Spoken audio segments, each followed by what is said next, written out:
Chapter 20. Patrick. Pagkatapos kong ipasyal si Scarlett sa resort namin sa Batangas noong araw na iyon ay agad kaming dumiretso sa Bulacan. Gusto ko na talaga ipagpaalam si Scarlett sa kanila ni Sir Apollo at Ma'am Annabel upang makasama ko na ito sa kondo. Ayaw ko na patagalin pa ang mga ganitong bagay, ganun din naman iyon bukas o ngayon pareho lang din naman yon. Balak ko kasi bukas ko na ito ihahatid kaya lang baka alanganin na. Kailangan ko na rin pumasok bukas dahil 2 araw din akong hindi nakapagbisita sa resort. Wala naman naging problema sa kanila ni Sir Apollo dahil noong time na immersion nila ni Scarlett nakapag-usap na rin kami nito. Kinuha lang ni Scarlett ang mga gamit nito sa Bulacan at agad kaming dumiretso dito sa kondo. Super blessed naman ako dahil kahit papaano si Scarlett pumayag na din sa wakas na dito tumira sa kondo ko at hindi na ako nito pinahirapan. Di bale araw-araw akong maghatid sa kanya sa school at least kasama ko ito palagi at ayaw ko nang mawalay pa ito ulit sa akin. Malapit na rin naman ito makapagtapos ng kanyang pag-aaral at sa wakas matutupad na rin niya ang kanyang matagal na inaasam-asam na pangarap. Alam kong ito ang pinakahinihintay ni Scarlett na makapagtapos upang matulungan niya ang kanyang pamilya. Pero dahil mahal na mahal ko ito, hindi ko na hinayaan na makapagtapos siya bago tulungan ang kanyang pamilya. Kaya ako na mismo ang nagkusang tumulong sa pamilya nito upang makapag-concentrate siya sa kanyang pag-aaral. Alam kong hindi obligasyon ng isang anak na sumuporta sa kanilang magulang kapag may narating na ang kanilang anak o nakaahon na sila sa buhay. Pero bilang anak ikaw sa sarili mo dapat mong tanawin lahat ng sakripisyo ng mga magulang mo. Oo, inaamin ko kahit hindi ako lumaki sa sarili kong magulang pero naintindihan ko ang kalagayan ni Scarlett. Isa pa hindi obligasyon ng tawag doon kundi pagmamahal sa magulang at pagtanaw na utang na loob. Alam kong masaya na rin si Scarlett dahil kahit papaano nakita nito na hindi na nahihirapan ng kanyang mga mahal sa buhay. Kaya nga todo tanggi ito sa akin dati dahil ang gusto lang nito makapagtapos muna siya ng kanyang pag-aaral. Inintindi ko naman iyon dahil mahal na mahal ko ito. Para kasi tumagal ang isang relasyon sa paglipas ng panahon, mahalagang magkaintindihan ang bawat isa. Isa ako sa mga magpapatunay ngayon, magtatagal talaga ang relasyon kapag may tiwala ang bawat isa sa inyo at hindi pinapairal ang selos. Aaminin man natin o hindi ang pinakamalaking problema sa isang tao kapag may karelasyon nito, ay ang pagdududa at selos. Kahit long-distance relationship basta may tiwala ang bawat isa sa inyo kaya niyong pagtagumpayan ang lahat ng mga pagsubok na dumating sa inyong relasyon. Yes, normal lang naman ang selos kapag mahal mo ang isang tao. Pero minsan kasi, ang selos nagdudulot ng matinding away, at higit sa lahat nagdudulot ito ng matinding paghihiwalay. Pero sana isipin natin ang selos ay dulot lang din ng matinding pagmamahal. Pero dapat ilugar natin ang pagselos dahil minsan kapag hindi mo makontrol ang iyong sarili ay humantong naman ito sa hiwalayan. Kung walang selos, hindi mo rin mararamdaman ang takot na baka maaga pa siya ng iba. Kaya naiintindihan ko naman si Scarlett kung bakit ilang buwan din itong hindi nagparamdam sa akin. Sino ba naman ang hindi magagalit dahil nalaman niya na may katabi akong babae sa iisang kama? Alam kong hindi lang selos ang kanyang nararamdaman noon pero dahil malawak ang kanyang pag-intindi hindi ako nahirapan ipaliwanag sa kanya ang buong katotohanan. Wala namang perpekto na relasyon eh. Because relationship is full of changes and adjustments. Kasi along the way may progress na nangyayari araw-araw. Dahil kung ikaw yung tipo ng tao na hindi marunong manuyo, mag-adjust, pakumbaba, higit sa lahat umintindi walang mangyayari sa relasyon nyo. Ang swerte mo kung may partner kang malawak ang pag-uunawa, yung kayang mag-handle ng relasyon nyo, at higit sa lahat hindi toxic. Kung may bagay man kayong hindi pagkaunawaan dapat ang isa sa inyo ay ibaba ang pride, iyon ang pinakamahalaga sa isang magkarelasyon. Nandito ako ngayon sa sala at may tina-type sa aking laptop.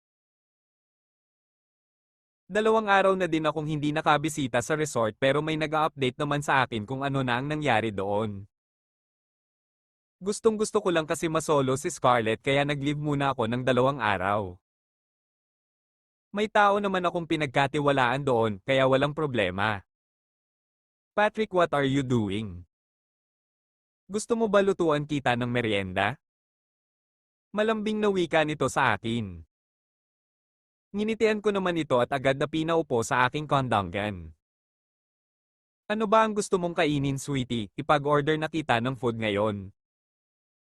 Sagot ko naman dito.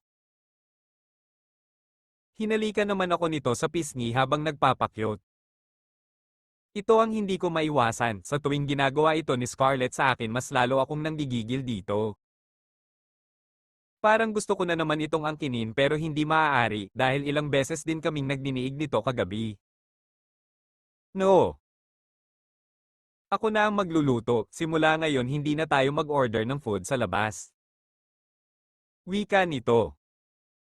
Tumango naman ako dito at sinang-ayunan na kung ano ang gusto ni Scarlett. Okay, sige, ikaw ang bahala, pero tutulong ako ha.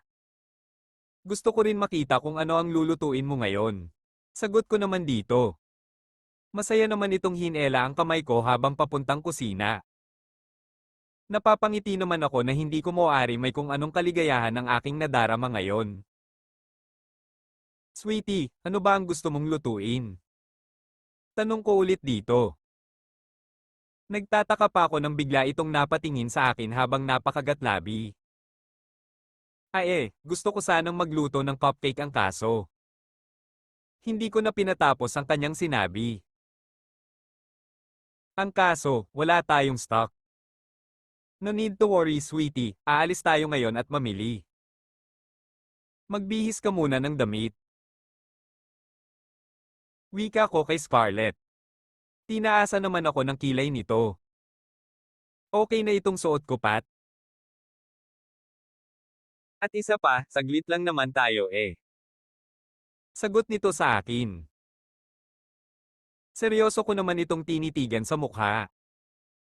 Hindi pwede, sweetie, mabuti sana kung hindi ka bababa ng sasakyan.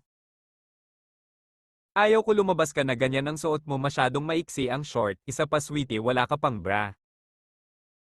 Sagot ko kay Scarlett. Napakamot naman ito sa kanyang ulo na parang bata. Hay nako, ang cute niya talaga tingnan kapag ganyan ang kanyang reaksyon. Ay oo nga pala, mabuti naman at pinaalala mo, Pat. Hehehehe. Sagot nito. Agad naman itong tumingkayad at hinalikan ako sa labi. Nabigla naman ako sa kanyang ginawa. Naramdaman ko naman na biglang nag-react ang aking alaga. Agad kong ginantihan ng halik si Scarlett at akmang ipahiga ko na sa sofa nang bigla niya akong itinulak. Patrick naman eh.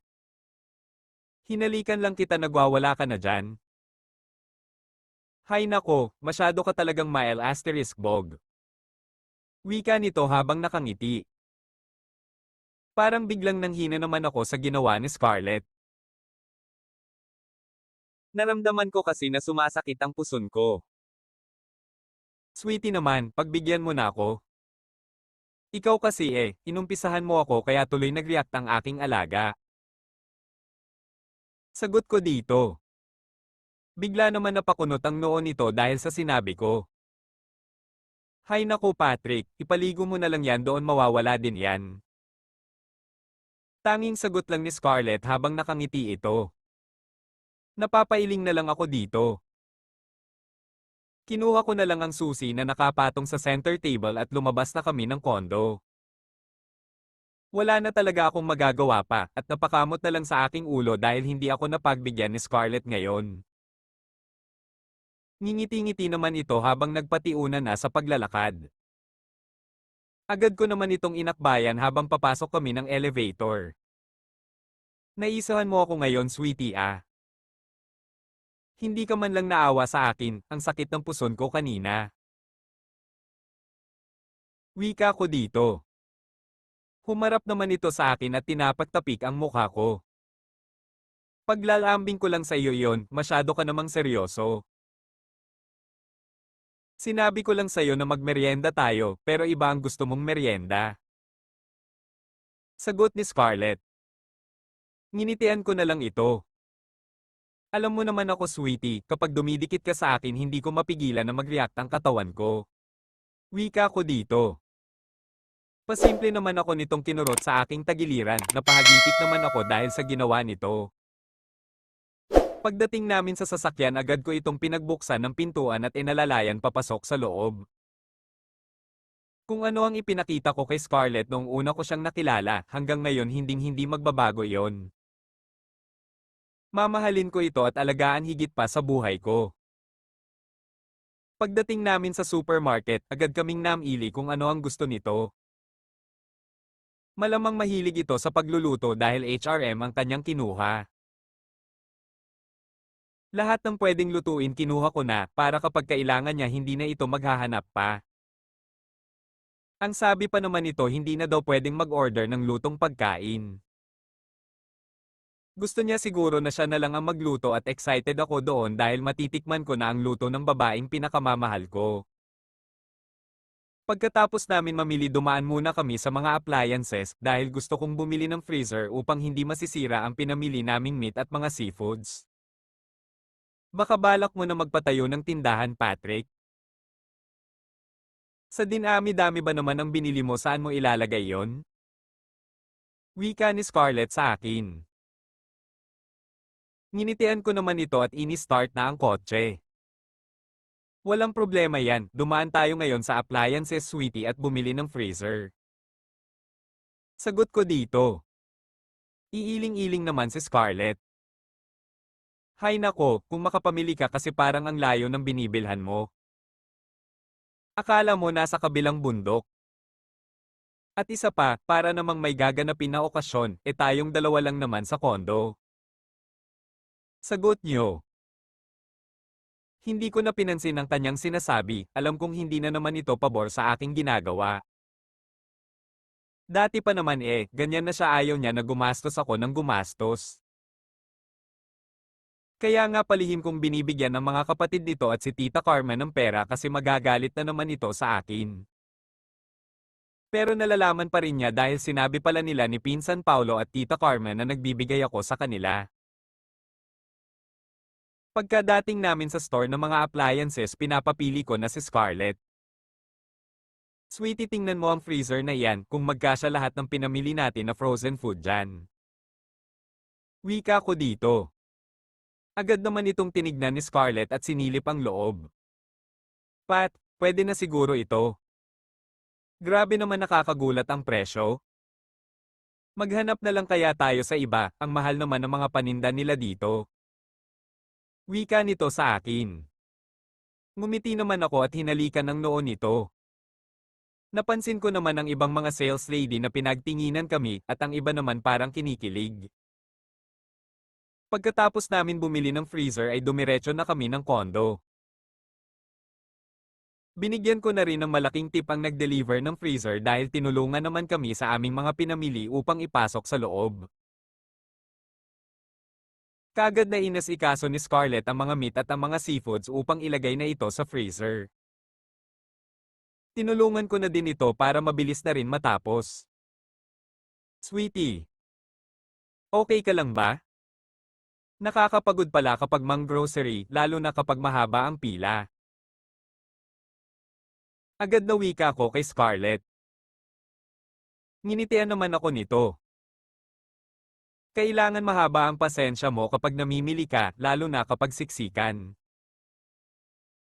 Tanging sagot lang ni Scarlett. Tumango-pango naman ako dito. Pagkatapos namin magayos ng aming mga pinamili, nag-prepare naman ito ng kanyang lulutuin. Hindi ko alam kung ano ang lutuin nito, basta tumitingin lang ako kung ano ang ginagawa niya.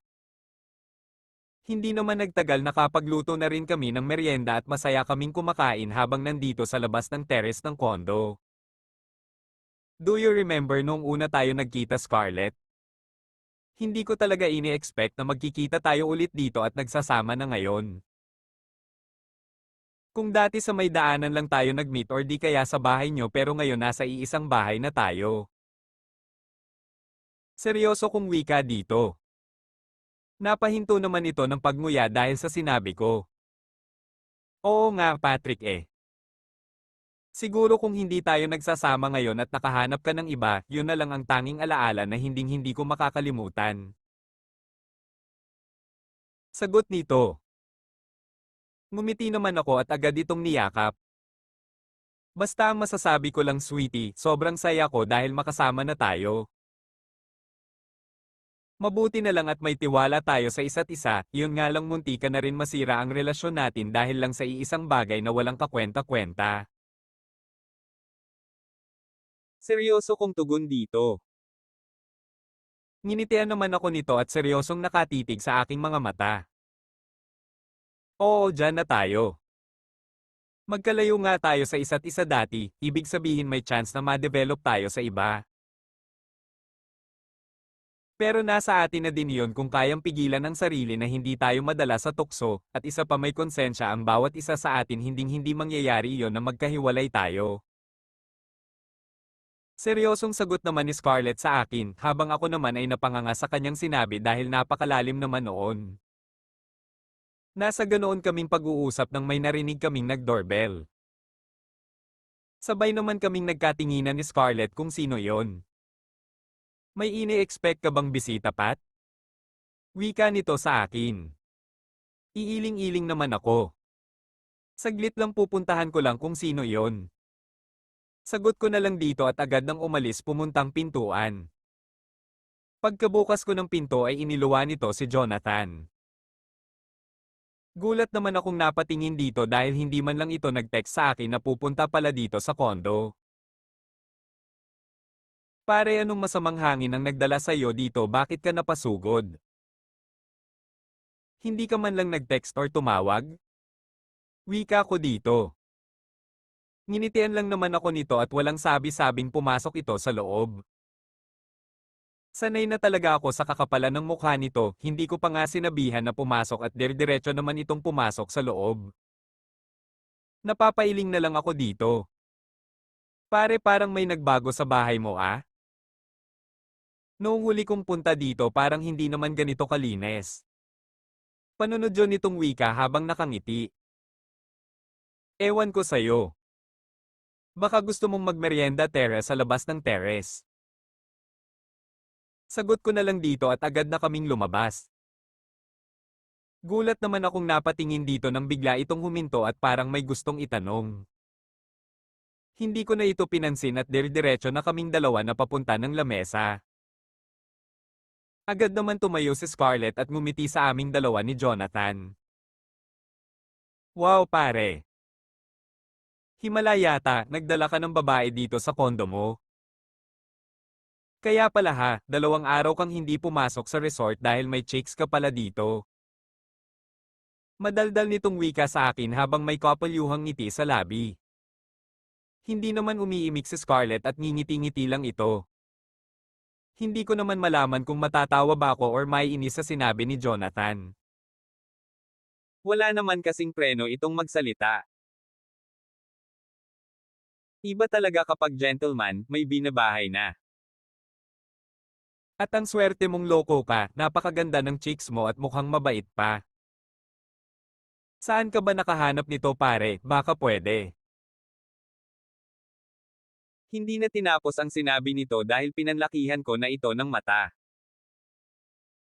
Tumigil ka na nga Jonathan, tarantado ka talaga. Asawa ko yan nasa harapan mo. Sagot ko dito. Seryoso naman itong nakatitig sa akin. Papare, mamay asawa ka na? Pautal-otal nitong sagot. Tinanguan ko naman ito. Siyempre nandito na ang pinakamamahal kong babae. Sagot ko dito. Parang nagets naman niya ang sinabi ko kaya tumango na lang si Jonathan. Ang ibig mong sabihin, ito ba si Scarlett? Sagot nito. Tinanguan ko naman si Jonathan habang nakangiti. SH*T. Hindi mo man lang sinabi sa akin na ito pala si Scarlett pare? Wika nito. Bakit? Nagtanong ka ba? Sagot ko na lang dito at napahalakhak ng malakas. Anyway pare, nagpunta kasi ako kahapon sa resort kaya lang wala ka doon. Araw-araw bang nagoit si Cynthia? Bakit parang hindi ko siya napansin kahapon? Wika ni Jonathan. Tinaasan ko naman ito ng kilay. Hindi ko alam pare, wala akong update sa kanya. Pero kapag umalis naman lahat ng mga nagoit sa resort need nila ng certificate 'di ba? Wala pa naman akong na-release ng mga certificate para sa mga OJT. Tanging sagot ko na lang dito. Tumango naman si Jonathan. Paring Patrick, mag-hangout tayo mamaya isama mo na din si Scarlett para naman makapag-pasyal. Isang beses lang tayo nakapag-bonding baka sa susunod na buwan yan hindi na tayo makapag-bonding baka maging busy ka na sa pagiging padre de pamilya mo. Tugon nito habang nakangiti. Ahem. Hindi naman porket mag-asawa na kami ni Patrick pigilan ko na siya sa lahat ng gustong gagawin niya. Support naman po ako sa kanya kung ano ang gusto niyang gawin basta hindi lang nakakaapekto sa relasyon namin. Sagot ni Scarlett habang nakaguhit ang ngiti nito sa labi. Nagkatingin na naman kami ni John.